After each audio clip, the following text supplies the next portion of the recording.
धन्यवाद नीरज जी। जी सर। साथियों नमस्कार।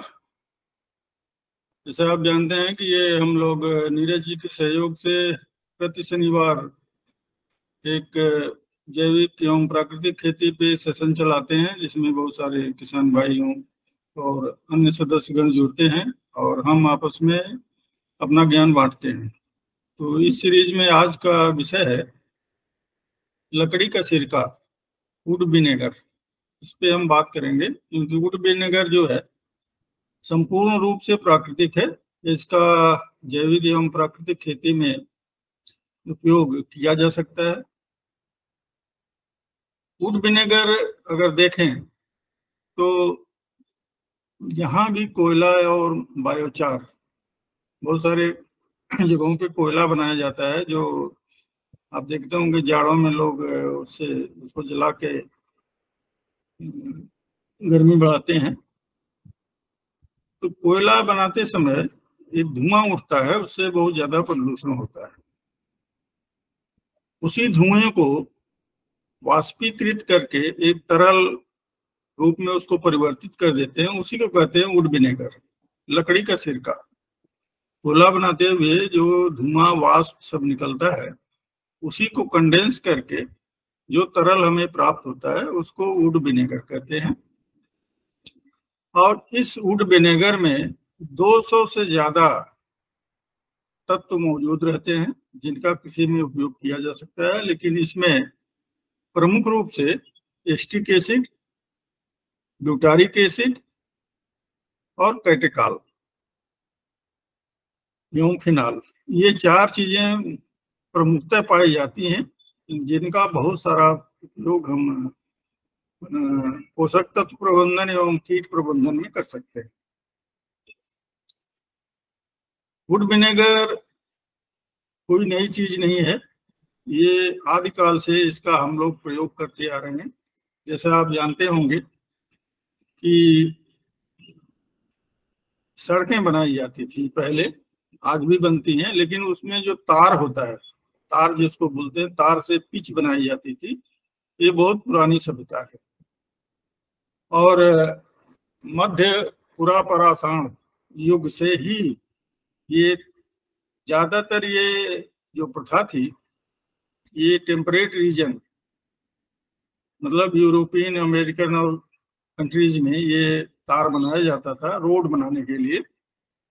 और इस तार को बनाने का जो प्रक्रिया था, उसी तरह लकड़ी जलाना और जला करके तार को, एक बर्च पेड़ का नाम सुना होगा आपने, ज्यादातर बर्च का ही पेड़ उपयोग में लाया जाता था इस तार बनाने में। और जैसा आप लोग पहाड़ों में देखते हो, एक चीड़ होता है पौधा, चीड़ से भी बहुत अच्छा तार निकलता है, उसे उसे तारपीन का तेल भी निकाला जाता है। अगर हम बात करें मध्य पाषाण युग से, जो 10,000 से 5,550 ईस्वी के बीच का समय है, उस समय भी बर्च वृक्ष से तार बनाने का प्रमाण मिलता है। उसके बाद से ये तार बनाने की प्रक्रिया चलती रही और ज्यादातर यूरोपियन कंट्री में इस तार, या टेम्परेट कंट्री में जहाँ ठंड हमेशा पड़ती है, वहां पे जो चीड़ के पौधे हैं, बर्च के, इस तरह के पौधे हैं, उनसे ये तार बनाया जाता था। और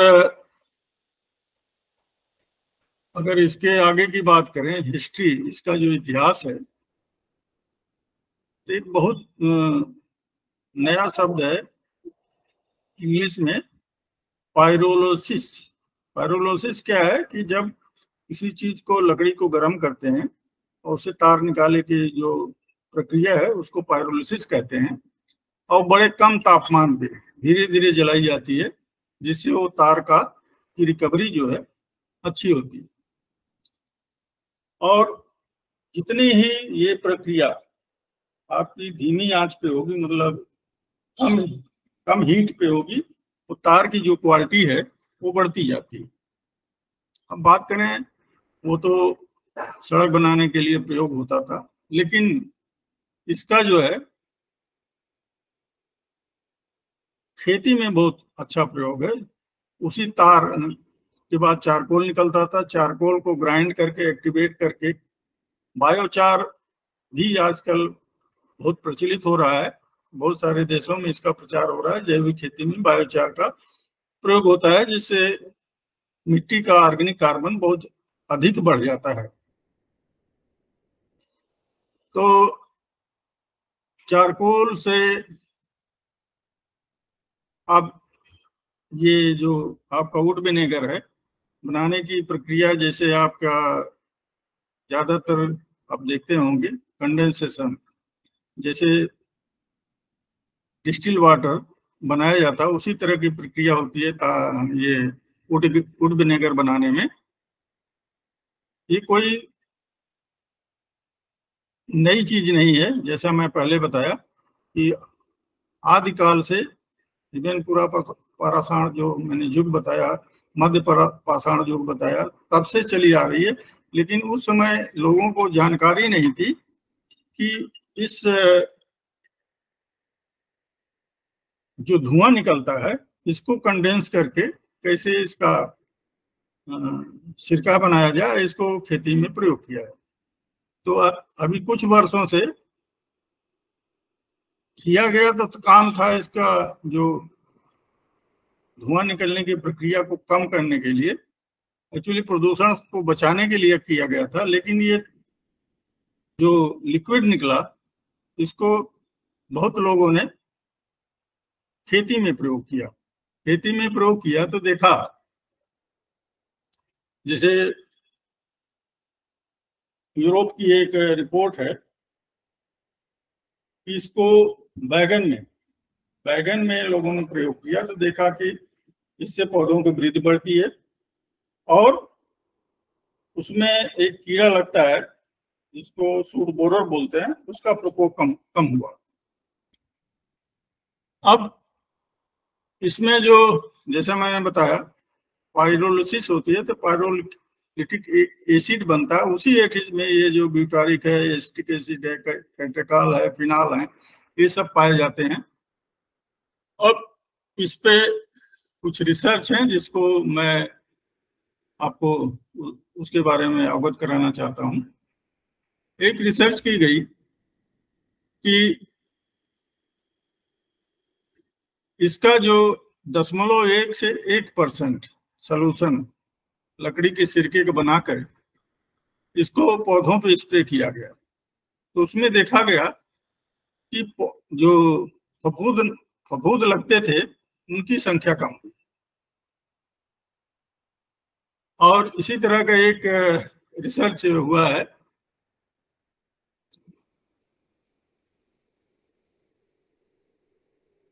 मस्टर्ड में देखा कि इसका न्यूट्रिएंट मैनेजमेंट के लिए प्रयोग किया गया और देखा गया कि 58 से लेके 62% तक इसके पौधों की में वृद्धि हुई। और उसमें 2 प्लाट थे, एक में वुड विनेगर का प्रयोग हुआ, एक में नहीं हुआ था। तो उसमें देखा गया कि जो मस्टर्ड की तेल की क्वालिटी थी उसमें भी बहुत ज्यादा अंतर पाया गया। एक रिसर्च ये भी हुई है कि 20 से 150 डिग्री सेल्सियस तक जब ये इसका चारकोल का धुआं कंडेंस किया गया तो उससे जो वुड विनेगर प्राप्त हुआ, जो 20 डिग्री से 150 तक हुआ, तो 150 डिग्री पे जो वुड विनेगर प्राप्त हुआ उसकी क्वालिटी कुछ अच्छी नहीं। 100 डिग्री तापमान के नीचे जितना भी वुड विनेगर बनाया गया, प्राप्त किया गया, उसकी क्वालिटी बहुत अच्छी। अब कुछ जो माइक्रोब्स होते हैं जैसे कॉलीफॉर्म, एक पैथोजेनिक ये बैक्टीरिया है, ये बहुत ज्यादा इसकी जब कोई सब्जी आप एक्सपोर्ट करते हैं, निर्यात करते हैं, तो उसमें कॉलीफॉर्म की संख्या देखी जाती है तभी वो एक्सपोर्ट होता है। लेकिन ये पाया गया कि जिसमें वुड विनेगर का प्रयोग हुआ था उसमें इन सूक्ष्मजीवों की संख्या बिल्कुल नहीं पाई गई। अब एक और रिसर्च है कि एक फंगस है, फंगस जिससे उकठा बीमारी लगती है। उकठा बीमारी में 0.5% वुड विनेगर का प्रयोग किया गया तो देखा गया कि उसमें उकठा जो बीमारी होती है उसका प्रकोप बहुत कम पाया गया। एक रिसर्च ये भी पाई गई है कि जो एक तरह से इसको तार आयल भी बोलते हैं, बर्च तार आयल, यूरोपियन कंट्री में बोलते हैं इसका नाम है, लेकिन है वुड विनेगर ही। इसको देखा गया कि जो कीड़े होते हैं, बहुत सारे वर्म होते हैं जो फसलों को हानि पहुंचाते हैं, उसमें भी देखा गया कि अगर वुड विनेगर का प्रयोग किया जाए तो उन कीड़ों की संख्या कम होती है। अब इसका देखा गया कि जो एक तो पोषक तत्वों के लिए 2 से 5% आपका वुड विनेगर का प्रयोग करेंगे तो न्यूट्रिएंट मैनेजमेंट मतलब पोषक तत्वों में वृद्धि का या पौधों में वृद्धि बढ़ाने का काम करेगा। नहीं तो अगर आप इसको 2 से 5% तक स्प्रे करते हैं या 0.5 से 1% तक स्प्रे करते हैं तो ये देखा गया है कि इसमें फफूंद और जो पौधों के ऊपरी भाग पे कीड़े लगते हैं उसमें कीड़ों के संख्या में कमी पाई गई है। अब बहुत जगह इसका एक जो सिरके का नॉर्मल सिरके की बात मैं बता रहा हूँ, नॉर्मल सिरका का इफेक्ट जैविक खेती में खरपतवारों के नियंत्रण हेतु भी किया जाता है। अगर 2 से 5% के बीच यदि वुड विनेगर का लकड़ी के सिरके का बुआई के जस्ट बाद जब खरपतवार अंकुरित होते हैं उस समय अगर इस पर वुड विनेगर का स्प्रे किया जाए तो खरपतवारों की संख्या में कमी आती है। और इसके अलावा एक रिसर्च है जिसकी मैं बात कर रहा हूँ, एक इंटीग्रेटेड अप्रोच की गई कि वुड विनेगर का ऑर्गेनिक फार्मिंग में pest control, soil fertility improvement और ग्रोथ प्रमोटर के रूप में ये कैसे काम किया है। तो देखिए इसमें एक चीज तय है, अगर आप एज ए हर्बिसाइड खरपतवार नियंत्रण के लिए काम करते हैं तो इसका जो कंसंट्रेशन है थोड़ी बढ़ा के रखनी पड़ेगी और ये आपकी फसल पे भी असर डाल सकता है। तो इसलिए वुड विनेगर का काम स्प्रे जो है 2 फसलों की लाइनों के बीच करना चाहिए जिससे आपके मुख्य फसल पे इसका असर ना पड़े। दूसरा, खरपतवार के जमाव के समय अगर आप इसका स्प्रे करते हैं तो ये हर्बिसाइड का काम करता है। अगर सॉइल में आप इसका प्रयोग करते हैं, इवन ये भी रिसर्च पाई गई है कि अगर वुड विनेगर से 2% घोल इसका सीड ट्रीटमेंट भी शोधन करते हैं तो उससे भी देखा गया है कि बीजों के जमाव में सिग्निफिकेंट इंप्रूवमेंट आता है, मतलब आपका बीजों का जमाव अच्छा होता है। पेस्ट भी कंट्रोल होता है इससे। अगर आप 2 से 5% वुड विनेगर का स्प्रे करते हैं, इससे आपका जो पौधों की वृद्धि है, जैसा मैंने बताया कि इसमें जो फिनाल होते हैं ये पौधों की वृद्धि में सहायक होते हैं। एक जगह एक रिसर्च पाई गई, जैसे टर्माइट है, टर्माइट का कंट्रोल बहुत मुश्किल है। इवन रासायनिक खेती में भी टर्माइट का जो मैनेजमेंट है बहुत ही डिफिकल्ट है। तो टर्माइट के मैनेजमेंट में ये देखा गया कि अगर वुड विनेगर का प्रयोग किया जाता है तो वहाँ टर्माइट का प्रकोप नहीं होता है। एक आप देखते होंगे कि पौधों में वायरस लगता है, जैसे मिर्च में है, लीफ कर्ल है, और पपाया में है, जितने भी आपके कुकुरबिटेसी फैमिली में मोज़ेक वायरस लगता है। तो उसका जो एक कीड़ा है व्हाइट व्हाइट फ्लाई, उसको सफेद कीड़ा बोलते हैं, अगर उसके अगेंस्ट कुछ लोगों ने इसका रिसर्च किया, स्प्रे किया, तो देखा कि जो व्हाइट फ्लाई का प्रकोप है वो कम हुआ। इसके साथ साथ वायरस जो पौधों में था आगे दूसरे पौधों में नहीं पहुंच पाया, उसका प्रसारण नहीं हुआ, केवल वुड विनेगर के प्रयोग से। दूसरा, कुछ ऐसे कीड़े हैं जो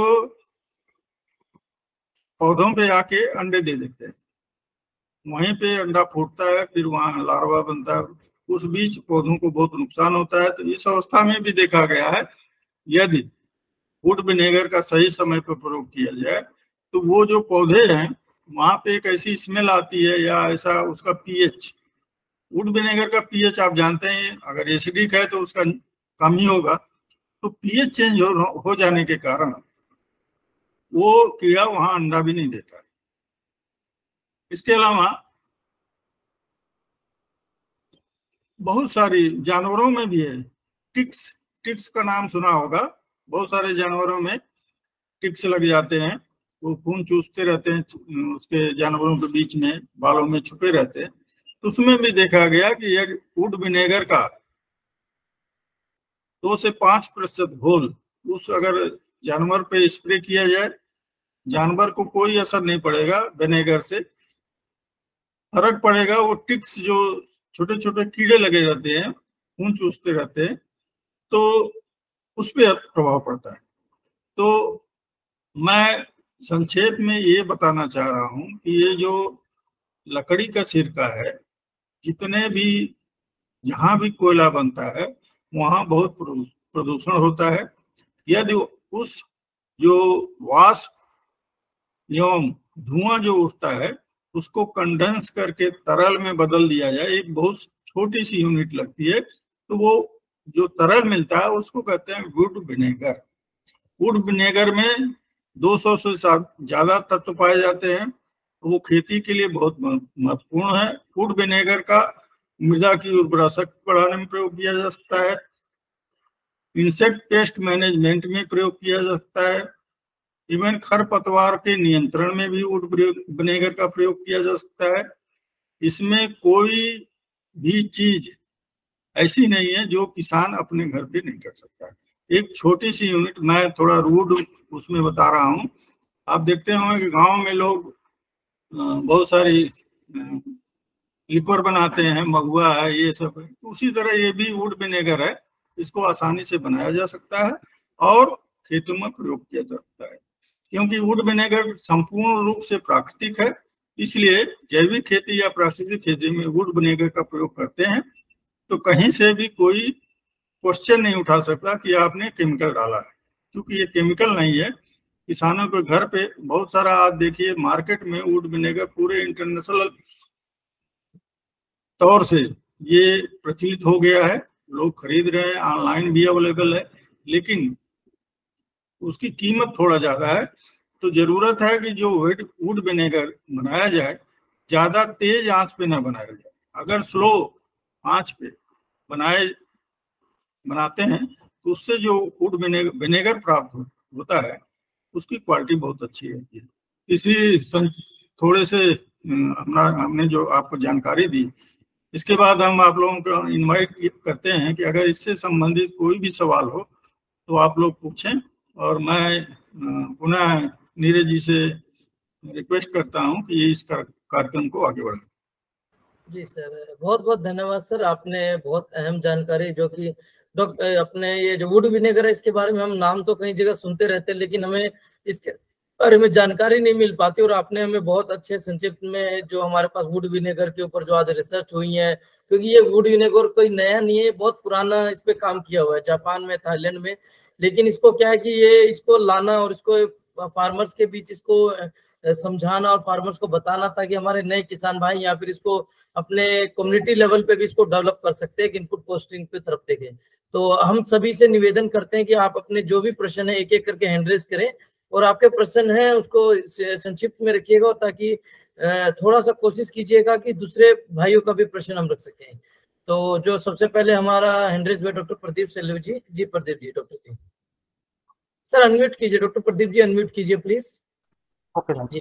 सर जी बहुत ही अच्छा प्रेजेंटेशन भी हुआ, और वुड विनेगर या भी स्टडी भी बहुत चल रही है। तो सर से मेरा एक क्वेश्चन है कि ये जानवरों के ऊपर जो ज्यादा एक तो पैरासाइट रहते हैं, बाह्य परजीवी, इसमें इसका यूज कर सकते हैं क्या सर? हाँ, जैसे मैंने एक रिसर्च बताया, ये चाइना की रिसर्च है, जो जानवरों में टिक्स, एक कुटकी जिसको बोलते हैं, अलग अलग भाषाओं में उसका अलग अलग नाम है। तो देखा गया है कि अगर वुड विनेगर का थोड़ा हाई कंसंट्रेशन, मतलब 5% तक इसका प्रयोग किया गया, तो वहां देखा गया कि जो जानवरों को ये कीड़े लगते हैं जो खून चूसते रहते हैं, उनमें कमी आई, उनकी संख्या में कमी पाई गई है। Thank you sir. जी धन्यवाद सर। डॉक्टर परमजीत जी, यमुनानगर से जो परमजीत सिंह जी, सर अनम्यूट कीजिए, परमजीत जी अनम्यूट कीजिए आप। जी सर, एक तो थोड़ा सा ये चाहेंगे कि जैसे अभी 2 प्लांट का बताया डॉक्टर साहब ने, एक तो चीड़ का पेड़ और एक दूसरा पेड़, कि हम इसको एक साथ थोड़ा सा प्रोसेस भी अगर हमें पता चल जाए कि कैसे हम इसको बढ़ा सकते हैं, एक तो इसके ऊपर सर।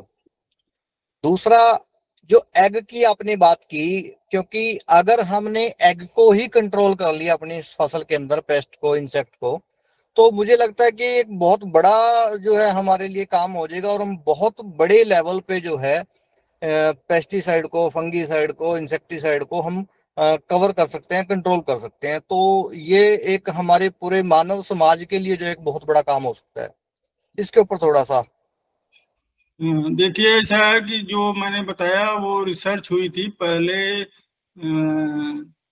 पिच बनाने के लिए तार का उत्पादन होता था, वो चीड़ की या बर्च के पेड़ से होता था। लेकिन यहाँ पे जो वुड विनेगर है, लकड़ी का सिरका है, किसी भी लकड़ी से बना सकते हैं आप। धान का पुआल फेंक दिए हैं, उससे भी विनेगर बना सकते हैं। जो इतना पराली लोग जलाते हैं आजकल पूरे देश में, उस पराली को ना जला के उससे बायोचार बनाएं और वुड विनेगर बनाएं। आपके पास जो भी लोग काट करके फेंक देते हैं, चाहे लकड़ी हो चाहे कुछ हो, जैविक अवशेष होना चाहिए, सबसे वुड विनेगर बन जाता है। दूसरी बात है कि जैसा मैंने बताया, विनेगर का पीएच मान बहुत कम होता है, 4 साढ़े 4 तक होता है। तो अगर आप इस पीएच को मान पे किसी भी पौधे पे जहाँ पे ये आपके इंसेक्ट पेस्ट अंडे देते हैं, अंडा नहीं दे पाएंगे। दूसरा, जहाँ वुड विनेगर आप स्प्रे कर देते हैं, वो स्मेल 3-4 दिन तक रहती है। इवन मैं बताऊं, एक प्रोग्राम हम लोगों का चलता था वर्ल्ड बैंक का, वहाँ नीलगाय आप जानते होंगे बहुत पाई जाती थी। तो नीलगाय के लिए बहुत सारी चीजें लोग करते थे। सर मैं बीच में थोड़ा रोकना चाहता हूँ। मनोज अग्रवाल जी प्लीज आप अपनी स्क्रीन शेयर और रखिए आप। जी हाँ, कंटिन्यू कीजिए आराम से, कंटिन्यू कीजिए। तो हमने नीलगाय के लिए वुड विनेगर का प्रयोग किया हम लोगों ने किसानों के खेत पे। ये भी पाया, जहाँ वुड विनेगर सिरका जहाँ प्रयोग किया गया, वहां पे नीलगाय कम आती थी। तो वहाँ एक स्मेल आती थी 3-4 दिन तक। 3-4 दिन के बाद फिर स्प्रे कर दिया जाता था। तो वुड विनेगर किसी भी लकड़ी, किसी भी चीज हो, जैविक अवशेष हो, फेंक दिया गया, उसका कोई यूज नहीं, उससे आप वुड विनेगर बना सकते हैं। सर मैं इसमें एक ऐड और करना चाहता हूँ परमजीत जी आपके लिए। अपने एक फ्रेंड है अपने साथ में जुड़े अपने संस्था से, उनका दिल्ली में बड़ा प्लांट है, वो एक्टिवेटेड चारकोल बनाते हैं और उनका करीबन 1 टन के करीब उनका निकलता है। और उनके जो दो तरह से वो लोग वुड विनेगर निकाल रहे हैं। एक उनका बैम्बू से है, बैम्बू से उनका वुड विनेगर है, और दूसरा उनका है बगास से, मतलब बायो कोई भी, जैसे सर ने बताया धान पराली कोई भी चीज है। तो वो 2 तरह की मैन्युफैक्चरिंग कर रहे हैं, तो लेकिन वो बल्क में देते हैं। तो अगर कोई बड़ा एफपीओ मिलके उनसे डायरेक्ट परचेस करना चाहता है, तो जो जैसे सर ने बताया रेट की, तो उनका जो रेट है बहुत कम रेट से, क्योंकि उनका बहुत लार्ज क्वांटिटी में है। तो क्योंकि अगर मेरे हिसाब से ये माना जाता है कि अगर हम किसी से ऐसे रिटेल में लेने की बजाय कोई जो बड़ा मैन्युफैक्चर है उससे हम डायरेक्ट में कर सके, या फिर हम लोग कोई बड़ा ग्रुप है तो हम लोग उसको खुद कर सकते हैं, ये मेरा वो है। क्योंकि बाकी अगर परमजीत जी आपको नंबर चाहिए तो मैं आपको उनका नंबर भी शेयर कर दूंगा, आप उनसे डिस्कस कर सकते हो उसके बारे में। हाँ सर, मुझे बिल्कुल आप नंबर शेयर कर दीजिएगा। और एक जैसे आपने सर ने बताया कि बायोचार जो है वो ऑर्गेनिक कार्बन का बड़ा अच्छा जो है स्रोत है वो, तो उसके ऊपर भी थोड़ा सा नजर अगर डाल नहीं, दे ऐसा है परमजीत जी, मैंने बताया कि जो पराली जलाते हैं जी, या जो भी कटाई छटाई के बाद लकड़ी फेंक दी जाती है, ठीक है सर। ये कंडेंसेशन यूनिट जो है, आप कोई भी जो मैकेनिक है वो आपके घर पे बना देगा, कुछ नहीं है इसमें। उसी से बायोचार निकलेगा, जलने के बाद जो मिलता है वो कोयला बायोचार मिलता है। दूसरा जो धुआं और वो सब उठता है उसको कंडेंस करके जो तरल मिलता है उसको वुड विनेगर कहते हैं। आपको दोनों चीजें आपके घर पे बन जाएंगी। जी जी जी। तो कोई इस तरह की कोई रनिंग किसी के पास यूनिट हो तो थोड़ा सा उससे आप देखिए, मुझे। ऐसा मैं बताऊं, जो कंडेंसेशन जैसे आप देखते हो, मैं थोड़ा सा लोकल उसमें जा रहा हूँ। जैसे गांव में लोग महुआ की देसी शराब बनाते हैं जी, उसी तरह ये भी यूनिट होती है, आप बड़ा कर लीजिए। उसी तरह से ये इसको थोड़ा आग जलाना पड़ता है, फिर उससे कंडेंसेशन, वो एक परंपरा है, वो किसी को दिखा दीजिए वो बना देगा। बहुत ही इजी ये यूनिट है। आपको और कुछ पूछना है? जानकारी प्राप्त हो गई कि और कुछ बताएं इसके बारे में? मौर्य जी, जी परमजीत जी आपकी आवाज नहीं आ रही, आप वीडियो ऑफ करके ऑडियो से बात कर लीजिए। परमजीत जी वीडियो ऑफ करके ऑडियो से बात कर लीजिए, आपकी आवाज क्लियर नहीं आ रही। हाँ, राजेश कुमार जी, राजेश कुमार, हेलो राजेश कुमार जी। हरेंद्र कुमार जी, नहीं, राजेश कुमार जी ज्वाइन किए हैं। ओके। सर ये पूछना था मुझे कि अभी जैसे विनेगर की बात कर रहे हैं, वुड विनेगर, एक आजकल बायो एंजाइम का भी बहुत वो चल रहा है सर, कि जो ग्रीन वेस्टेज से वो बायो एंजाइम बना के और इसको यूज करना एग्रीकल्चर में, तो वो अलग है सर या इससे मिलता जुलता है कुछ? ऐसा कोई प्रोडक्ट तो मेरे नजर में नहीं है। बायो एंजाइम यही होगा, वुड विनेगर ही हो सकता है। नहीं सर, डॉक्टर साहब बायो एंजाइम क्या है कि जैसे किसी ने जो भी अपने सिट्रस के छिलके हैं उन छिलकों को कोई भी ऐसे छिलके उनको बोतल में डाल के उसके अंदर कोई भी जेगरी पाउडर डाल के उसको ये बायो एंजाइम से एक तरफ से मतलब जो भी अपना मटेरियल है उसको डिकम्पोज करके उसका लिक्विड एज ए अपना फर्टिलाइजर के रूप में यूज में ले रहे हैं सभी। ये ट्रेडिशनल और सबसे ज्यादा किचन गार्डन में इसको यूज कर रहे हैं डॉक्टर साहब। हाँ हाँ जी। मौर्य जी आप कुछ पूछना चाह रहे हैं? मौर्य जी। जी सर, मैं ये पूछना चाह रहा हूँ तो सर, ये अपनी पिपरमिंट का प्लांट लगा था पहले, मेरे पास बगास बहुत लगा है जो मैं क्योंकि सिरका बनाता हूँ गन्ने का, और वो मेरे पास बगास बहुत है, तो 1-2 मोटर होगा, लेकिन मैं उसका यूज नहीं कर पा रहा हूँ। तो ये तो बहुत अच्छी बात है कि इसमें हम यूज करें, तो इसका सर कहीं अपना प्लांट वगैरह देखने के लिए मैं सर से पूछ रहा हूँ, कहीं देखने के मिले तो मैं वहां जाके मैं देखूं, इसको सीखूं। देखिए, जो विनेगर जिसकी बात कर रहे हैं मौर्य जी, जी सर, वो खाने में यूज होता है, उसकी कास्ट ज्यादा आती है। और लेकिन ये वुड विनेगर बहुत सस्ता होता है और इसको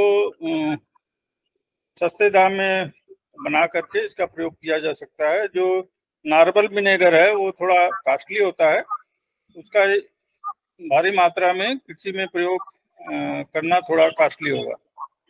सर मेरी बात जो है वो मैं कह रहा हूँ, मेरे पास जो बगास है गन्ने का जो निकलता है रस निकालने के बाद में, हाँ, उससे बना सकते हैं। हाँ वो मेरे पास बहुत इकट्ठा है, 3-4 मोटर मेरे पास है, लेकिन तो उसका मैं यूज नहीं कर पा रहा हूँ। यूनिट बना करके आप जो बेगास पड़ी हुई है जी, उससे आप वुड विनेगर बना सकते हैं, वो उससे बायोचार भी बना सकते हैं। हाँ तो वो सर मैं ये जानना चाहूंगा उसका यूनिट कहीं है वो, तो मैं सर देखूं या सीखूं? फिर मैं इस काम को स्टार्ट कर लूँ। अब बायोचार यूनिट यहाँ पे अगर क्यों नीरज जी किसी के यहाँ बनी हुई है? सर एक्चुअली मैं बताऊं, वैसे छोटी यूनिट मेरे को नहीं देखने को मिली है अभी इसको, इसीलिए हम लोगों ने ये सेमिनार किया है कि हम उसके ऊपर अवेयर करें, उसके बारे में सोचें, क्योंकि मेरे जो फ्रेंड की यूनिट है वो बहुत बड़ी यूनिट है, वो एक्सपोर्ट करता है एक्टिवेटेड चारकोल, तो उसकी बड़ी यूनिट है, उसका तो टनों में माल निकलता है। देखिए हम लोगों के अगर निगाह में आता है कोई छोटी यूनिट तो हम इस ग्रुप में शेयर करने की कोशिश करेंगे। धन्यवाद सर। हरेंद्र जी, डॉक्टर हरेंद्र कुमार जी। हाँ सर, हो गया था मेरा, पूछ लिया था मैंने वो बायो एंजाइम वाला। ओके, आपका हैंड रेज था। और किसी का कोई प्रश्न हो तो प्लीज हैंड रेज कीजिए, आप अपना प्रश्न पूछ सकते हैं। जी सूरजपाल जी। मैं सूरजपाल सिंह, जैसलमेर से, राजस्थान। जी। मैं ये सर ने जो अभी बात कही टर्माइट की, तो हमारे यहाँ जो कच्ची झोंपड़ी वगैरह पहले बनाते थे, उसमें जो लकड़ी डालते थे उसको धुएं में करते थे, और उसके बाद उसको बकरी और गाय के बाड़े में रखते थे लकड़ी को, ताकि उसका यूरिन से भी ट्रीटमेंट हो जाए, और उसके बाद उसको टर्माइट नहीं लगती थी। सही कह रहे हैं, वो तार में शोधित करते थे और साथ तार में लकड़ी को भिगो देने से जहां तक लकड़ी पे तार लगा रहता था वहां तक टर्माइट का प्रकोप नहीं होता था। उसी तरह ये आपका वुड विनेगर है, वुड विनेगर का टर्माइट के मैनेजमेंट में, कंट्रोल में इसका प्रयोग आसानी से किया जा सकता है। तो अब सब सड़क किनारे जो बबूल वगैरह जो वेस्टेज लकड़ी होती है, हाँ उससे बना सकते हैं।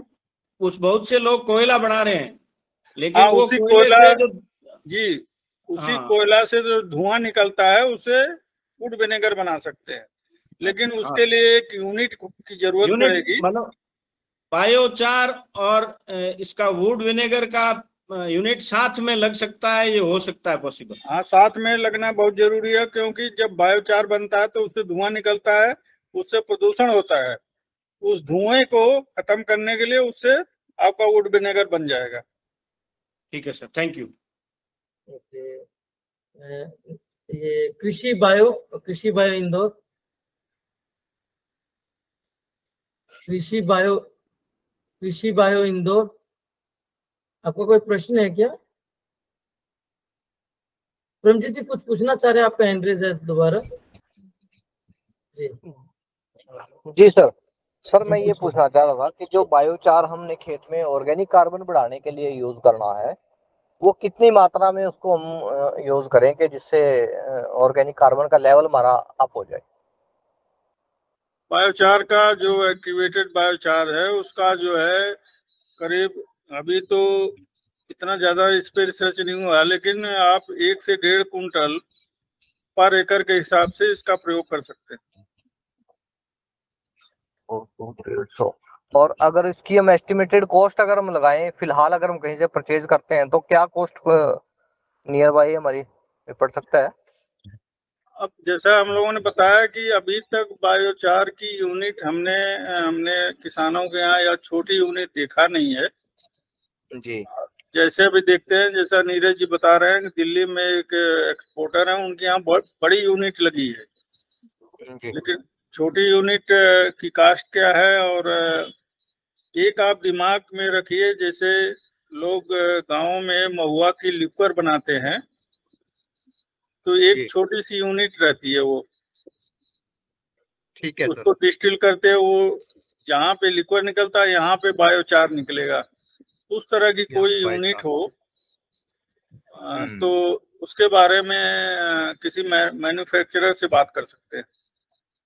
जी। परमजीत जी अपन एक काम ये भी कर सकते हैं, जैसे डॉक्टर अनूप श्रीवास्तव जी ज्वाइन कर चुके हैं, हम लोग उनका स्वागत करते हैं। नमस्कार डॉक्टर अनूप। नमस्कार डॉक्टर साहब। नमस्कार। आप प्रिंसिपल साइंटिस्ट CCRI नागपुर से, अभी आप आसाम IRI देख रहे हैं। नीरज जी जी sir. Anoop Kumar Srivastava, doctor AK Srivastava, ये ऐसे साइंटिस्ट हैं जिनका 2% साइंटिस्टों की लिस्ट में इनका नाम है। बहुत बहुत बधाई हो डॉक्टर साहब। थैंक यू, बहुत धन्यवाद सर, बहुत बहुत बधाई डॉक्टर साहब। डॉक्टर साहब, अभी डॉक्टर श्रीवास्तव। जी हाँ डॉक्टर साहब। अभी हम लोग बात कर रहे हैं वुड विनेगर की। हाँ। अगर कुछ अपना ज्ञान इस पे शेयर कर सकें, क्योंकि एक फोरम है जहाँ बहुत सारे किसान जुड़े हुए हैं। हाँ। अगर आप कुछ इस पे, एक नई चीज आई है वुड विनेगर, लकड़ी का सिरका।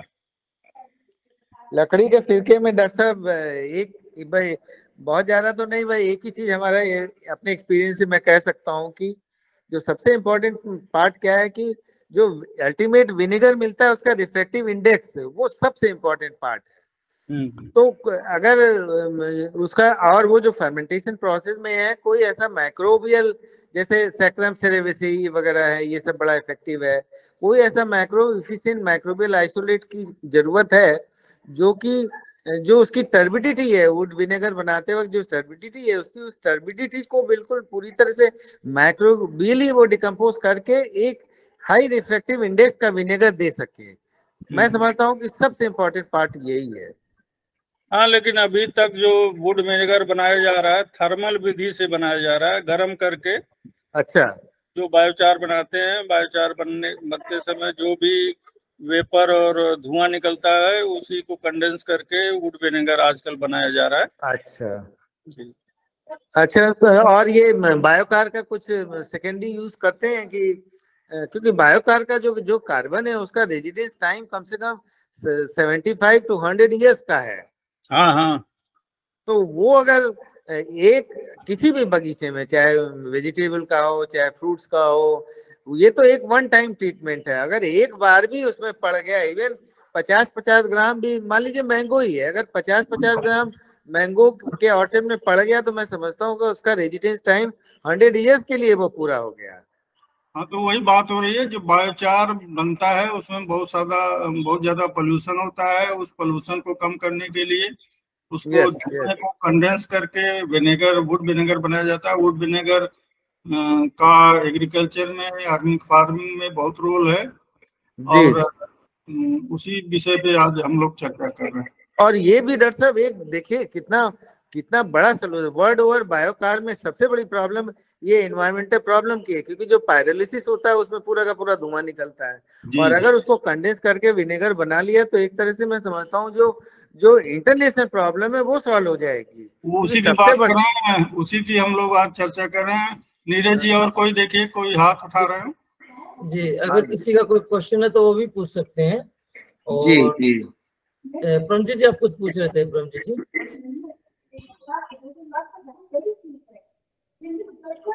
सॉरी मैं जी, प्रमजीत जी आप कुछ पूछ रहे थे, या मौर्य जी आप कुछ बोलना चाह रहे हैं?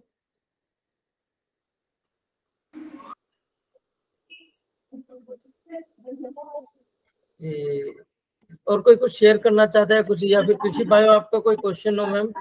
राम हो साहब, थोड़ा मेरे एक और भी थोड़ी सी एक वो थी सबमिशन की, जब भी कभी हम बायोकार यूज करें तो बायोकार के साथ जो कन्वेंशनल कंपोस्ट है उसको जरूर मिलावें, ताकि दो काम हो जाएगा कि बायोकार तो चलिए लॉन्ग टर्म पे बेसिस पे एक इनर्ट मटेरियल है, एक अमेंडमेंट है, सॉइल कंडीशनर है, वो धीरे धीरे जो फिजिकल प्रॉपर्टी सॉइल का है वो इम्प्रूव करेगा। लेकिन जो डोमेस्टिकेटेड कंपोस्ट है उसको थोड़ा बहुत जरूर मिलाएं, ताकि जो सॉइल फर्टिलिटी फंक्शन है, जो सॉइल हेल्थ है, वो माइक्रोबियल रिक्वायरमेंट की जो इश्यूज है उसको थोड़ा धीरे धीरे शॉर्ट टर्म में गेन होता जाए, और एट द सेम टाइम धीरे धीरे उसका soil conditioner as a amendment use होता जाएगा, तो धीरे धीरे माइक्रोबियल प्रॉपर्टीज बढ़ती जाएंगी, धीरे धीरे उसकी सॉइल फर्टिलिटी फंक्शंस हैं। और बायोकार कहीं ना कहीं लॉन्ग टर्म बेसिस पे जो कंपोस्ट हम डालते हैं उसकी भी एफिशिएंसी को बढ़ाएगा। तो थोड़ा सा बायोकार को जब भी डालें हम लोग डालें। जितनी भी ऑर्गेनिक फार्मिंग की प्रैक्टिसेस हैं, उसमें हम लोग, जैसे आप लोग जानते हैं कि ऑर्गेनिक कार्बन इस समय बहुत सारी सॉइल का बहुत कम हो गया है। जी हाँ। कार्बन कैसे बढ़ाया जाए उसके लिए कंपोस्ट है, बहुत सारे इंटरक्रॉप है, कवर क्रॉप है, ग्रीन मैन्योरिंग है, उस पर हम लोग बढ़ावा दे रहे हैं। तो जितने भी बायो फर्टिलाइजर है, बिना कंपोस्ट के उनका जो है जो इफेक्ट है बहुत कम हो जाएगा। इसलिए बायो फर्टिलाइजर के साथ कंपोस्ट का डालना अति आवश्यक है, क्योंकि अगर कार्बन नहीं होगा तो माइक्रोब की जो एक्टिविटी है वो बहुत कम हो जाएगी। जी।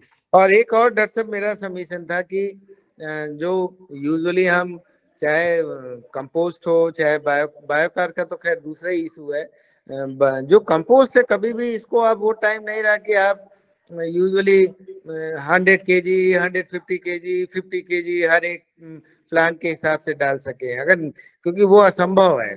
तो अभी हमारी कोशिश ये रहनी चाहिए कि कम से कम उतना कंपोस्ट जरूर हर साल पौधे में डालें, जिससे कि जो किसी भी मिट्टी का जो माइक्रोबियल पॉपुलेशन है उसको जरूर एक खाद के तौर पे या खाने के तौर पे मिल सके, तो कम से कम उसका माइक्रोबियल जो लोड है वो बना रहे हैं। हाँ, और नीरज जी कोई सवाल? अगर बहुत बहुत धन्यवाद अनूप कुमार सर, और मैं आपसे इसके बारे में सर डिस्कशन भी करूंगा आगे आपसे। बिल्कुल और बिल्कुल जी मैं चाहता हूँ अगर किसी का और कोई प्रश्न है तो, क्योंकि बाकी सभी पार्टिसिपेंट्स का प्रश्न भी आना चाहिए, क्योंकि अगर किसी का प्रश्न नहीं है तो इसका मतलब चाहे तो उनको इस चीज के बारे में कंप्लीट नॉलेज मिल चुकी है या फिर उनको समझ नहीं आया, दो चीज हो सकती है।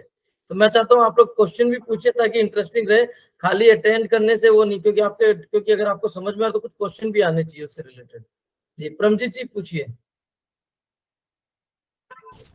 सर अभी जो है डॉक्टर साहब ने एक वर्ड बोला है कि जैसे आम के बाग में हमने कोई वो डाल देते हैं उससे ट्रीट हो जाता है, तो 100 ईयर्स के लिए कुछ ऐसा कुछ बताया, वो ना थोड़ा सा क्लियर नहीं हो पाया, उसको एक बार रिपीट अगर कर दें आप तो प्लीज।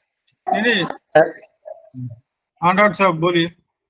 ऐसा है ना नितेश जी पूछ रहे थे ना, ऐसा है कि परमजीत जी ओके, ये ऐसा है कि जो बायोकार्बन है, कार्बन दो तरीके के होते हैं, एक बड़ा रिकैल्सिट्रेंट फॉर्म ऑफ कार्बन और दूसरा नॉन रिकैल्सिट्रेंट।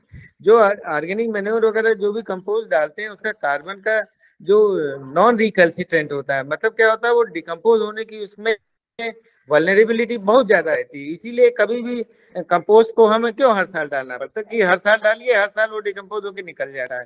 तो ये कार्बन जो होता है नॉन रिकैल्सिट्रेंट कार्बन होता है और ये मिट्टी के एक्टिव पूल में होता है, तो जल्दी जल्दी डिकम्पोज हो जाता है। जो बायोकार का कार्बन है वो टोटली इनर्ट होता है, नॉन रिकैल्सिट्रेंट होता है, उसका माइक्रोब कितना भी माइक्रोब डाल दीजिए तब भी वो डिकम्पोज नहीं होगा, वो एक बायोकार का कार्बन। तो जिसको बोलते हैं कि नॉन रिकैल्सिट्रेंट कार्बन। तो जब चूंकि ये डिकम्पोजिशन होता नहीं और इसका माइक्रोब का कोई इफेक्ट इस पे नहीं पड़ता और ये कार्बन जाके मिट्टी के पैसिव पूल में चला जाता है, तो इसलिए उसका रेजिडेंस टाइम जो जिसको कहते हैं कि एक मिट्टी के अंदर वो कार्बन कितने समय तक रहता है, तो वो रेजिडेंस टाइम कम से कम 75 से 100 ईयर्स तक का होता है। मतलब अगर आपने मैंगो लगाया तो कम से कम 2 से 3 मैंगो की साइकिल आप पूरा कर सकते हैं। तो इसलिए बायोकार आजकल बड़ा इफेक्टिव है। उसका एक एनवायरमेंटल इशू जरूर है, जैसे रामो साहब बता रहे हैं कि बायोकार से जो वुड वो विनेगर बना लेते हैं, तो वो भी एक एनवायरमेंटल इशू सॉल्व हो गया। तो एक तरह से देखा जाए तो हमने बायोकार का एक वैल्यू चेन डेवलप कर लिया है, जो कि बहुत अच्छी चीज है और इंटरनेशनली मैं समझता हूँ एक बहुत बड़ा ऐसा सोल्यूशन है। जी सर बहुत बहुत धन्यवाद sir. Ji Vishal Goyal ji,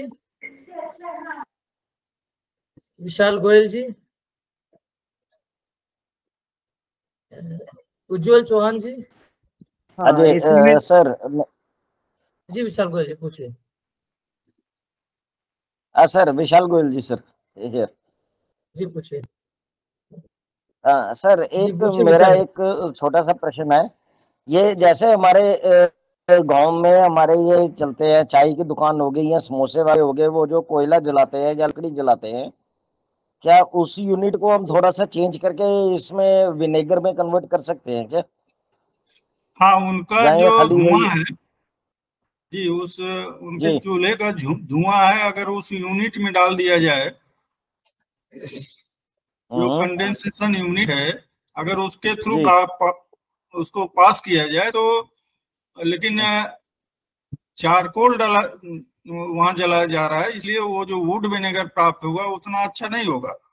would vinegar के लिए फ्रेश या जो जैविक अवशेष हैं, टहनियां है आपके, वो जलाएंगे तो उससे जो आपका वुड विनेगर है वो अच्छा बनेगा। दूसरा हमने ये भी बताया था कि वुड विनेगर अगर आप 100 डिग्री के ऊपर आप उसका टेम्परेचर रखते हैं तो वो वुड विनेगर की क्वालिटी उतनी अच्छी नहीं होगी।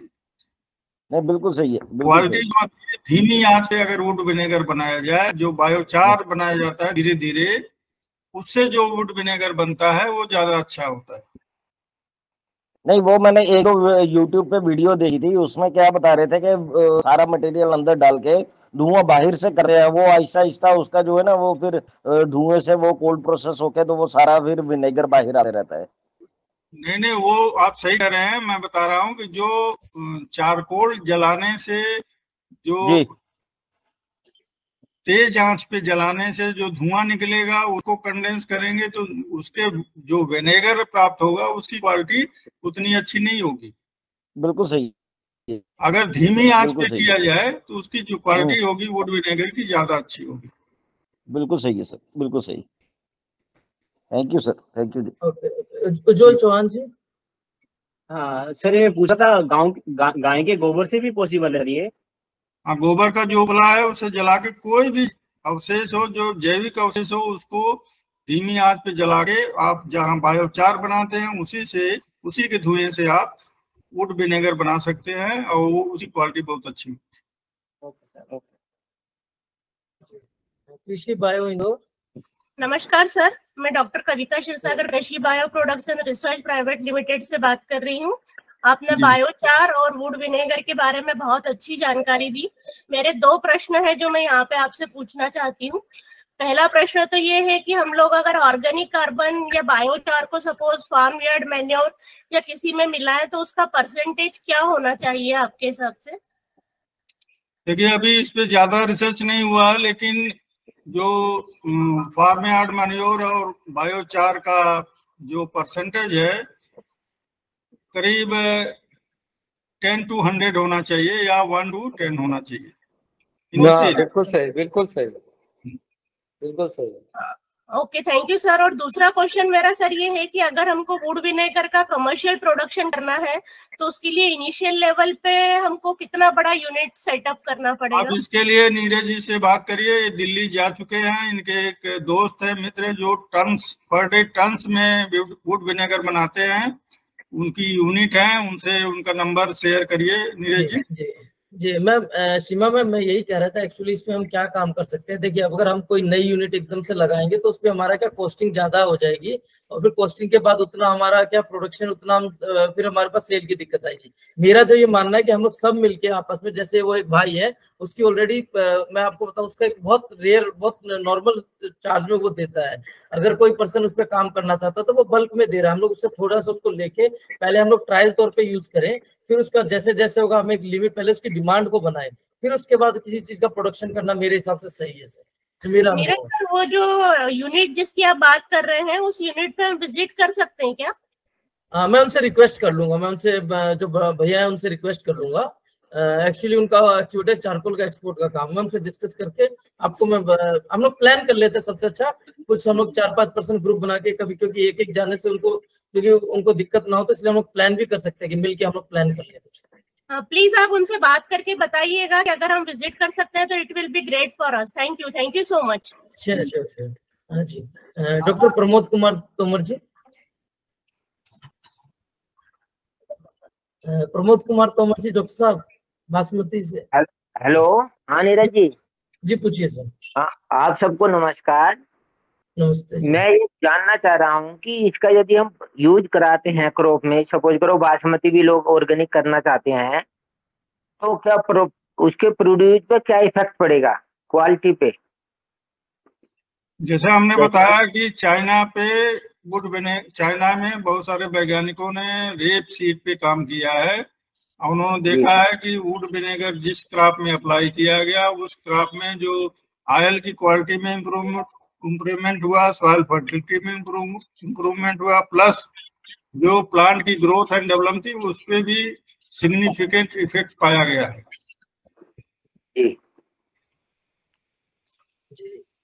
और मैं इसमें सर कुछ जी बोलिए सर।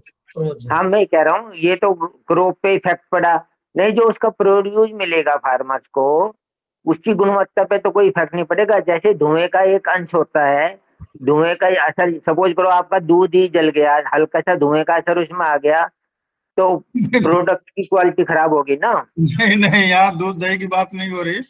मैं ये कह रहा हूँ जो बायोचार बनता है जी उससे जो धुआं निकलता है जी, उस धुएं को कंडेंस किया जाता है, उससे जो लिक्विड प्राप्त होता है उसको कहते हैं वुड विनेगर जी। तो एक तरह से जो बायोचार या कोयला बनाते हैं लोग इस देश में, बहुत ज्यादा पोल्यूशन करते हैं जी। उस पोल्यूशन को रोकने के लिए उसको लिक्विड में कंडेंस कर लीजिए, जिसको वुड विनेगर कहते हैं। वुड विनेगर का ऑर्गेनिक फार्मिंग में चूंकि ये 100% ऑर्गेनिक मटेरियल है, लकड़ी जला के आपने जो लिक्विड तैयार किया उसको वुड विनेगर कहते हैं, और ऑर्गेनिक फार्मिंग में 100% रिकमेंडेड है। तो इससे कोई प्रॉब्लम नहीं है, ये इको फ्रेंडली मटेरियल है जी। सर मैं इसमें कुछ मेरे पर्सनल एक्सपीरियंस बताना चाहता हूँ जो मैंने खुद यूज किया है। अपने किसान है देवीलाल गुर्जर जी जो कि झालावाड़ में है, तो मैंने उनको क्या रिकमेंड किया था, मैंने हम लोग जब नई नई चीज करते रहते तो मैंने उनको बोला कि कुछ जंगल में जैसे सूखी लकड़ियां कोई भी है तो उनको इकट्ठी करके उसको उन्होंने जलाया, थोड़ी सी हरवन सामग्री और थोड़ा सा देसी घी डाल के उसको जलाया गया, और जलाने के बाद जो उसकी जो बायोचार मिला था, जो उसके लकड़ी के जो कोयले बने थे जलाने के बाद, उसको हमने क्या किया, एक जैसे प्याज का जो सर प्याज या आलू का जो बोरा आता है ना, उसके अंदर हमने डाल के उसको गांठ बांध के जो भी हमारे इनपुट बने हुए थे उस इनपुट के अंदर 1 घंटे के लिए हमने रख दिया, 1 घंटे के लिए अंदर रख दिया। फिर ऐसे ही हमने कुछ करके उसको बायोपेस्टिसाइड जो बना हुआ था उसके अंदर डिप करके रख दिया 1 घंटे की तरह। 1 घंटे के बाद उसको हमने निकाल के उसको कूट के जो राख बन गई थी उस राख को हमने खेती के ऊपर में स्प्रे किया, तो वो हमारे लिए बहुत बढ़िया न्यूट्रिशन का भी काम किया। और जो हमने इंसेक्टिसाइड के जो बायो इंसेक्टिसाइड जो हमने कुछ भी अर्क जो तैयार किया हुआ था 10 पत्ती का, उसके अंदर से जो हमने लिया था उसको हमने स्प्रे किया, तो वो हमारा एज ए बायो इंसेक्टिसाइड के तौर पे हमारा वो भी बहुत फसल रक्षा करने में बहुत कामयाब आया। तो मेरे को वो एक खुद का एक्सपीरियंस लगा है सर। नहीं, आप तो होमा ऑर्गेनिक फार्मिंग में यही होता है। होमा जैविक कृषि जो प्रोफेसर आर के पाठक उस दिन बात कर रहे थे, एक्चुअली जो होमा ऐश होती है या घी डाल के कोई ऐश बनाते हैं तो उसमें एक स्मेल होती है उस ऐश में, वो होती है घी की। अगर आप उसको अप्लाई करते हैं, स्प्रे करते हैं, तो एक जो इंसेक्ट है, इंसेक्ट उससे रिपेल होता है, प्लस आप उसको जब खेत में डालते हैं तो उससे राख तो नहीं डालते लेकिन थोड़ी बहुत डालते हैं, उससे बहुत बड़ा इफेक्ट पड़ता है। नहीं, हम लोग तो क्या करते हैं, 2-2.5 किलो राख हो जाती है, 2-2.5 किलो हमने उसको इकट्ठा किया, उसको इतने सारा मतलब आधा करीबन 5 केजी 10 केजी कोयला लिया, उसको जाली वाले बैग में डाल के हमने ड्रम में डिप कर दिया 1 घंटे तक, फिर उसको निकाल के छाया के अंदर उसको मतलब सुखा के थोड़ा सा हल्का सा और उसको पीस के फिर वो राख हमने पूरे एकड़ में ऊपर से छीट दी। तो हमने ये काम किया था सर। ये तो बहुत एज ओल्ड प्रैक्टिस है, इंसेक्ट पेस्ट मैनेजमेंट इन कुकर बेटेसियस क्रॉप। कुकर जो लौकी कद्दू और ये सब तरोई वगैरह है, इसमें सुबह के समय ऐश छिड़कते थे, भले वो ऐश नहीं होती थी लेकिन वो इंसेक्ट को रिपेल करती थी। दूसरा ऐश में ज्यादा तो नहीं लेकिन फास्फोरस अच्छा होता है, तो उसको भी बार बार प्रयोग करने से मुंह में फास्फोरस की अवेलेबिलिटी बढ़ती है। प्रमोद कुमार जी आप कुछ पूछे डॉक्टर साहब? डॉक्टर प्रमोद जी या कुछ ऐड करना चाह रहे हैं? डॉक्टर प्रमोद तोमर सर आपका हैंड रेज है। ओके, अतुल मौर्य जी कुछ? नीरज जी। सर जी। हाँ जी, तो इसको यदि बासमती, हेलो बोलिए प्रमोद जी। यदि बासमती में इसको रिकमेंड करना चाहें तो किस स्टेज पर रहेगा बेस्ट, फार्मर्स को जो बेनिफिट मिले? किसका? वुड विनेगर का? हाँ जी हाँ। ये नर्सरी से लेके हार्वेस्टिंग के 1 महीने पहले तक इसका प्रयोग समय समय पे एक इंटीग्रेटेड अप्रोच के तरह पे डाला जाएगा, और आपकी जो इनपुट है उसके साथ। जी जी। तो डोज क्या रखे सर?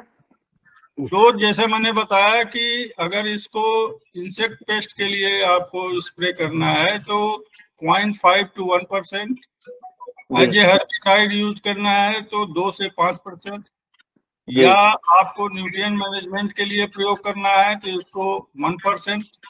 इस तरह से आप इसकी मात्रा रखेंगे। लेकिन और साथ में जो ऑर्गेनिक फार्मिंग की प्रैक्टिसेस है वो करते रहिए, साथ में वुड विनेगर उसको इंटीग्रेट कर दीजिए, क्योंकि वुड विनेगर ऑर्गेनिक कार्बन नहीं बढ़ाएगा जी। आपका जब जो ऑर्गेनिक फार्मिंग की प्रैक्टिसेस है, जैसे कंपोस्ट डाल रहे हैं, जो भी जीवामृत, अमृत पानी, पंचगव्य इत्यादि डाल रहे हैं, बायोपेस्टिसाइड का प्रयोग, उसी बीच बीच में वुड विनेगर का भी प्रयोग करेंगे तो आपका जो यील्ड है केवल वुड विनेगर के सहारे मत रहिए, इसके साथ और चीजें फार्मिंग की प्रैक्टिस में उसको ऐड करिए। जी विशाल गोयल जी, विशाल गोयल जी, विशाल गोयल जी कुछ पूछना चाह रहे हैं क्या? सर जी, हाँ, बोलिए। मैं डॉक्टर साहब से ये पूछना चाह रहा था कि जो हम विनेगर बना रहे हैं गन्ने के रस से, तो उसका खेती में क्या क्या प्रयोग हो सकता है? मैं बहुत जल्दी से, अभी रक्षाबंधन हो चुका है, मैं डॉक्टर साहब के पास पहुंचूंगा और इस पे वो रिसर्च करें कि इस अरे मौर्य जी साहब, जो वुड विनेगर लकड़ी के सिरके का जैसा प्रयोग है उसी तरह आपके भी विनेगर का प्रयोग है। आपका विनेगर वुड विनेगर से ज्यादा इफेक्टिव होगा। अच्छा। लेकिन मैंने जो बताया कि आपका जो विनेगर है वो खाने वाला सिरका है, उसकी कास्ट ज्यादा है। कोई कास्ट नहीं, मैं 50 रुपए लीटर दे रहा हूँ सभी को। ठीक है, आप यूज करिए वुड विनेगर। आप सिरके को किसी फसल में यूज करके खुद ही देख लीजिए, बहुत अच्छा प्रभाव पड़ता है। मैं गन्ने में सर कीटनाशक के लिए प्रयोग किया था, उसमें मिर्चे डाला था। हाँ। एक 50 लीटर ड्रम में, और वो मिर्चे मैंने सड़ा के और उसका छान करके मैंने कीटनाशक के लिए मैंने प्रयोग किया। बहुत अच्छा रिस्पांस आया और उपज में भी बहुत अच्छी वृद्धि हुई है। हाँ, लेकिन आपके पास अगर देखिए कोई खेत है जिसमें मिर्च लगी है, कोई मिर्च की खेती कर रहा है आपके आसपास? जी, बहुत लोग कर रहे हैं। उससे आप वुड अपना सिरका दीजिएगा कि 1% का आप स्प्रे करो 3 बार। अच्छा। देखिए जो पत्ती ऐंठने वाली बीमारी जिसको लीफ कर्ल बोलते हैं, जी जी जी, वो कम होगा। अच्छा। क्योंकि जो आपका वुड विनेगर है जी, या आपका सिरका है उसका पीएच 4 के नीचे है। हाँ। जब आप स्प्रे करेंगे तो बट नेचुरल है, आपके पौधे का पीएच कम होगा। जब पीएच मान कम होगा तो वायरस का जो इफेक्टिविटी है, वायरस फैलने की इफेक्टिविटी है, वो कम हो जाएगी। ठीक है सर, तो मैं तो यही कह रहा था कि अगर इसका प्रयोग एग्रीकल्चर में हो जाए तो बहुत अच्छी बात है। और मैं यही सोच भी रहा था, क्योंकि नेचुरल जो है, मैं तो खैर अपने यहाँ कोई भी ले रहा है, मैं 50 रुपए लीटर दे रहा हूँ उनको बराबर, और प्योर नेचुरल है 100%, कोई उसमें मिलावट नहीं है। और अपना यूनिट लगा है जिसमें मैंने 12 लाख का इन्वेस्ट किया है सर। तो ये सब चीजें हैं क्योंकि आप इसका प्रचार करिए, कुछ किसानों को एक्सपेरिमेंट के तौर पे उनसे यूज करवाइए, फिर उनका फीडबैक लीजिए, फिर धीरे धीरे इसकी जो है मार्केट है बढ़ेगी। जैसा उसका रिजल्ट देखेंगे तो आगे। और एक सर जी, ये डॉक्टर साहब आपने बात बताई कि जैसे मैं पहले पेस्टिसाइड में बहुत अच्छा काम किया है। मैंने पेस्टिसाइड की दुकान खोली थी 6 लाख रुपए की, और 5 साल मैंने उस पर काम भी किया है। तो जितने जो प्रोडक्ट आ रहे हैं अन्य कंपनियों के, बहुत महंगे प्रोडक्ट आ रहे हैं एग्रीकल्चर के लिए। मैं तो यही जान रहा हूँ किसान को लूटा जा रहा है। तो सर जी देखिए, ये मौर्य जी देखिए, सुनिए मौर्य जी, कौन क्या कर रहा है हमें उसकी चर्चा नहीं करनी। चर्चा नहीं क्या कर सकते हो? जी जी, मैं बता रहा हूँ, ये हमारा प्लेटफॉर्म है, हम किसकी क्या मदद कर सकते हैं उस पर चर्चा करें। वही चीज तो मैं कह रहा हूँ सर, जैसे उसमें मैंने काम किया, तो अगर एग्रीकल्चर। मौर्य जी सुनिए। जी सर। मौर्य जी। जी सर, जी सर, बोलिए। ये जो हम लोग चर्चा कर रहे हैं इसकी रिकॉर्डिंग हो रही है, और हम किसी को बुरा भला नहीं कहेंगे, हम अपने बारे में बात करेंगे। क्योंकि कोई सोचेगा कि हमारी बुराई कर रहे हैं। हम यहाँ पे जैविक खेती और प्राकृतिक खेती में कैसे किया जाए जिससे उत्पादन बढ़े, सस्ता हो, उसकी बात कर रहे हैं। जी जी, ठीक है। विशाल गोयल जी, आपका कोई प्रश्न है? विशाल गोयल जी। सर जैसे सेब के ऊपर ट्री स्प्रे ऑयल या मिनरल ऑयल का प्रयोग किया जाता है जी, क्या हम वुड विनेगर को उसका एक अल्टरनेटिव सोच सकते हैं क्या? आप एक जो 2-4 पेड़ अलग छोड़ दीजिए जी, जैसे आप ये स्प्रे करते हैं जी, उसी तरह उसका भी वुड विनेगर का 1.5 to 1% आप स्प्रे करिए और उसका रिजल्ट जो है कंपेयर करिए। यहाँ पे ट्रियल छिड़कते हैं या और केमिकल छिड़कते हैं, उसी के साथ में आप इसका वुड विनेगर का भी प्रयोग करिए और खुद रिजल्ट देखिए, उसके बाद लोगों से उसको शेयर करिए। Thank you sir, thank you जी। जी, और किसी का कोई प्रश्न है क्या? डॉक्टर श्रीवास्तव सब आप कुछ करना चाहेंगे? नहीं, आप इतना अच्छा बोल रहे हैं, अब मैं क्या बोलूं। नहीं आप बड़ा मेरे लिए भी बड़ी अच्छी बातें निकल रही। लेकिन एक चीज डॉक्टर साहब, रामावत साहब, मैं ये सोच रहा था, एक साहब जो बोल रहे थे कि विनेगर जो शुगर केन का जो विनेगर है, तो उसका तो एक कंज्यूमेबल बहुत बड़ा कॉस्टली कंज्यूमेबल है, उसको एग्रीकल्चर यूज में लाना ठीक होगा कि नहीं? नहीं, अब जैसे मौर्या जी हैं वो बता रहे थे कि उनके यहाँ तो 50 रुपया लीटर है, लेकिन जो दिल्ली में है उसके लिए तो 500 रुपया लीटर है। तो यहाँ पे जो चीज पैदा होती है उसका महत्व लोग कम जानते हैं। सही कह रहे हैं आप, सही कह रहे हैं। नीरज जी, और देखिए कोई सवाल? परमजीत जी पूछना चाह रहे हैं कुछ। परमजीत जी पूछिए।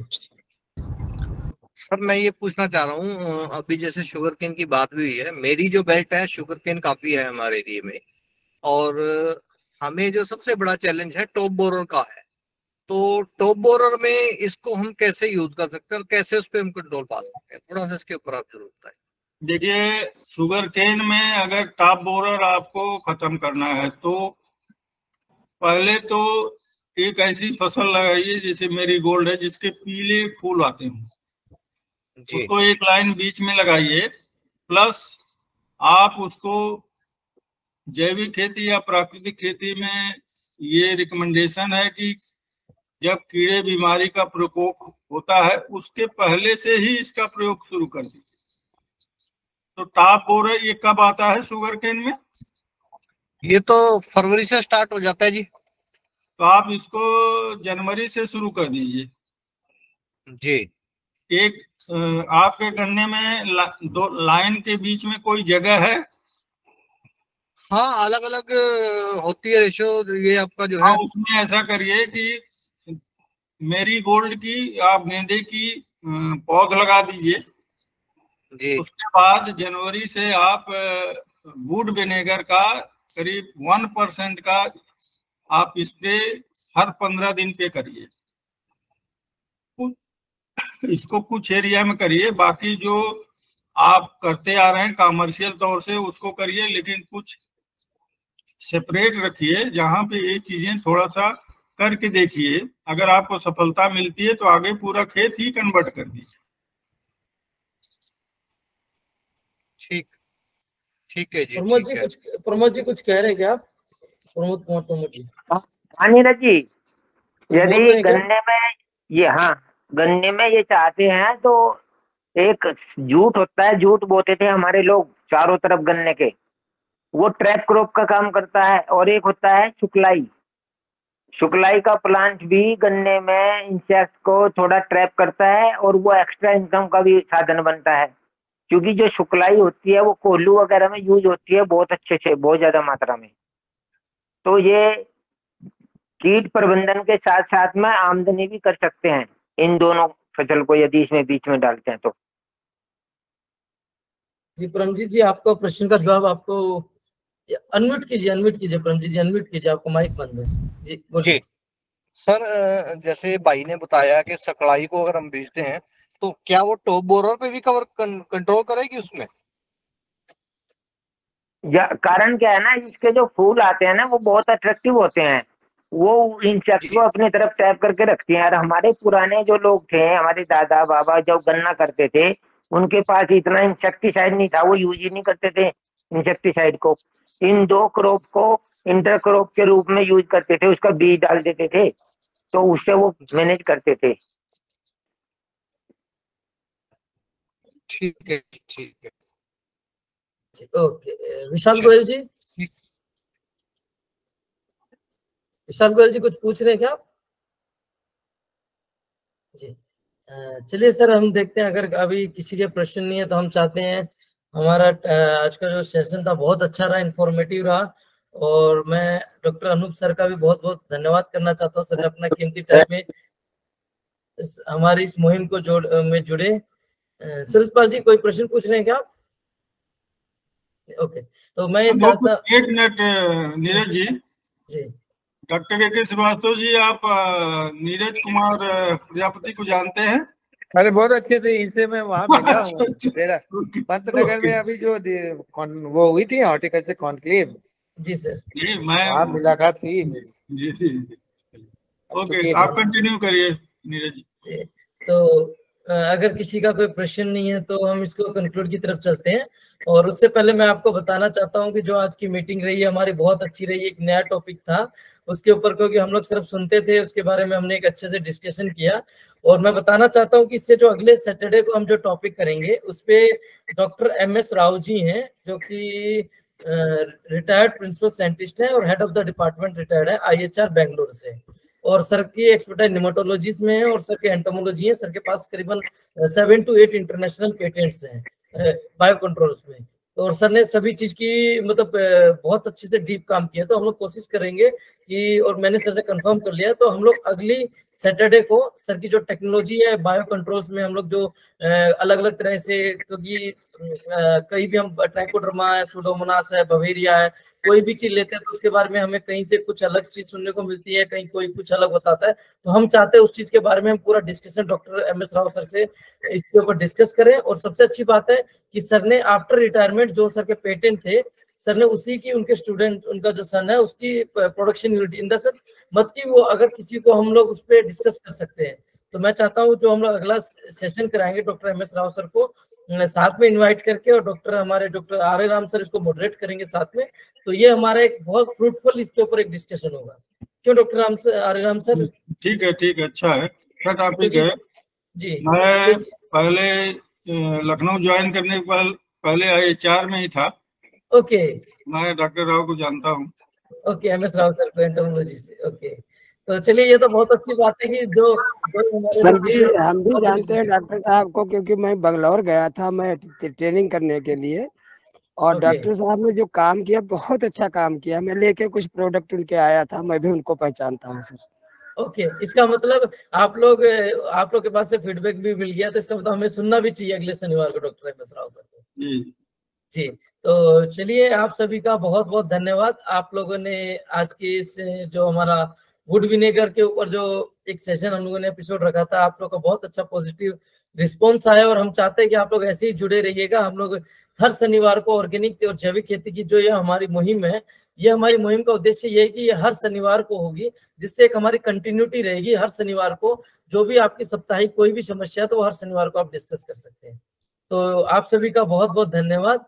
और हमेशा की तरह एक बार आप लोग सब अपनी वीडियो ऑन कर लीजिए, ताकि हम लोग फोटो क्लिक कर लेंगे, ताकि हम लोग को याद रहे और हम लोग जोड़ के रखे। हमें भी एक बार आप सभी अपना कैमरा ऑन कर लीजिए। आप सभी से निवेदन है, विनम्र निवेदन जी। ओके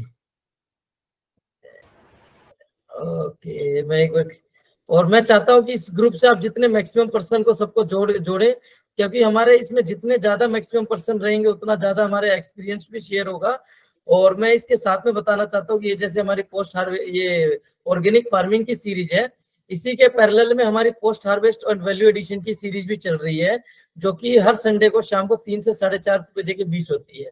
और उसमें जो हमारा कल का टॉपिक बहुत इंटरेस्टिंग टॉपिक है, जिसका है वैल्यू एडिशन, जो हम लोग डिहाइड्रेशन करते हैं। कोई भी हमारे किसान भाई ने कोई भी उत्पाद उगा लिया, जैसे भी टमाटर का सीजन देख रहे थे, टमाटर इतना महंगा हो गया था। अगर उसमें एक कंसेप्ट, अगर आप सोलर ड्रायर से उसको टमाटर को सुखा लेते हैं तो 20 kg से 1 kg आप सुखा के उसको तैयार कर सकते हैं, और जिसकी मार्केट वैल्यू सुखाने के बाद 250 से 300 रुपए kg बिकते हैं। तो ऐसे ही हम लोग की जो कल का टॉपिक है डिहाइड्रेशन के ऊपर है, तो आप लोग के जो फार्मर है, आप लोग जो फार्मर सब, उसको जरूर अटेंड कीजिएगा। तो उसमें आपको वैल्यू एडिशन करने में आपको बहुत बड़ी मदद मिलेगी। धन्यवाद। जय हिंद, जय भारत। नमस्कार। आप सभी से अनुमति चाहते हैं। नमस्कार। नमस्कार। Thank you all.